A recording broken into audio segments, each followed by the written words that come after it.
okay, because, you know, like they say in football and in sports, he left nothing on the table, nothing on the field, all right? So it was okay.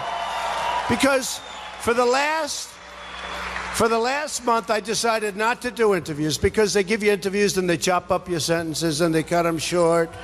You'll have this beautiful flowing sentence where the back of the sentence reverts to the front, and they'd cut the back of the sentence off, and I'd say, I never said that. So I said, you know what, I'm not going to deal. They're very dishonest people. I said, no. I said, I'm not going to deal with it. And all I did for 1 month, I do 2 and 3 and sometimes 4 speeches a day, rallies, like this, massive crowds, right? And they'd call, can we have an interview of Mr. Trump? I said, watch me with the speech. Tell him, watch me. And whatever you want to take, you can take, all right? But watch me with the speech. So we did 3, 4 days. And I'll tell you what, that's tough stuff. So I did 3 a day, a couple of 4s. And I always had in mind the last 2 days and even the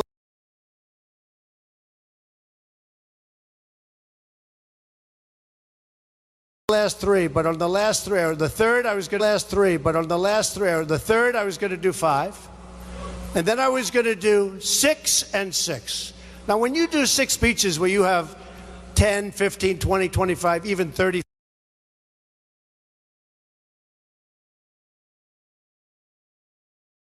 easy, okay? Good stamina, high energy. Do you agree? High energy. High energy.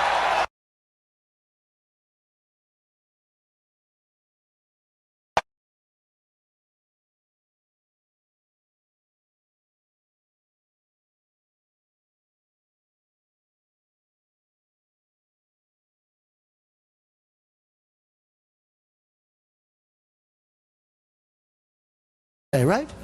I did 6 speeches, and then I heard that my opponent, does anybody remember my opponent? No? They don't remember. They don't remember.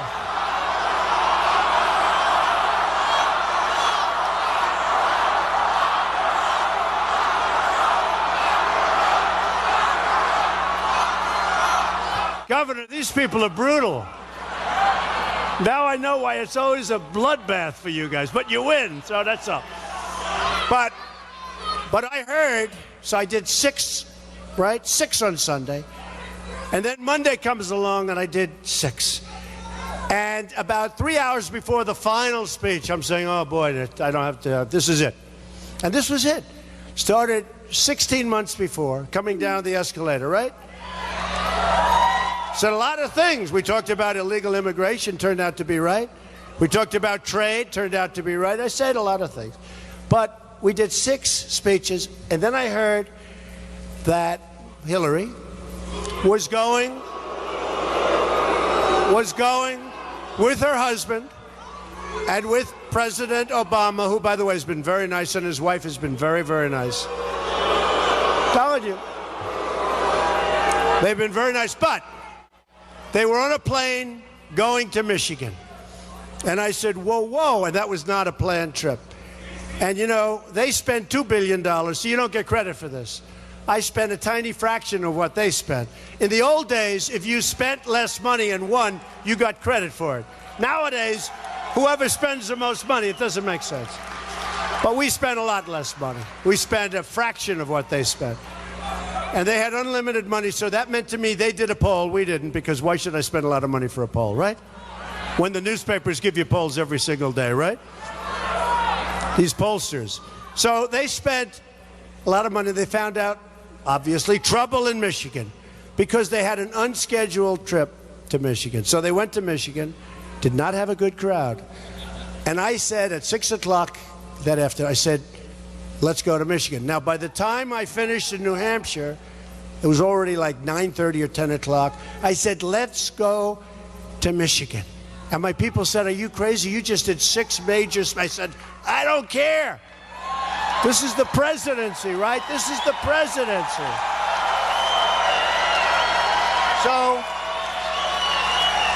So we went to Michigan with no notice, with like a tweet. We went up, Now, I do have between Facebook and Twitter and Instagram almost 40 million people, so that's a lot. It's a lot. But with a tweet, so we get there and it's very late. It's like 12:30. And our vice president-elect was there with me. And we had, at 12:30 in the morning, and I started speaking at 1 o'clock in the morning, we had in Michigan 31,000 people inside and outside. 31,000 showed up. And I said to Mike and I said to everybody, we're going to win Michigan. I'll tell you. Now, it hadn't been won in like 38 years, but we are going to win Michigan. And we ended up winning Michigan. But anyway, so I got the bad news from my daughter. And I said, that's too bad. So I go and see my wife. I said, baby, I'll tell you what. We're not going to win tonight because the polls have come out. And, you know, I always used to believe in those exit polls. I don't believe in them anymore. And it's just looking bad. But you know what? I'm okay with it because of the fact that I couldn't have worked any harder. You can't do any worse than that. I mean, I just couldn't have done it. And if I lose, I lose. And you know what? If I lose, I lose, and I'm going to have a nice, easy life. We can all relax together, right? But, so, you know, I felt, you know, you don't feel good if you didn't put out and you lose. But if you put out every single ounce of energy in your blood, you feel like, okay, there's nothing more you can do. So I told her, and she looked at me, and she's seen these rallies, and she said, you're not going to lose. I said, no, I'm telling you, the polls are looking very big. She goes, you're not going to lose, my wife. So then I figured, hey, look, it's just a nice wife that's trying to be nice. And that's what she is. She is a great person. So what happened? Melania, right? Do we love Melania? Boom, the escalator.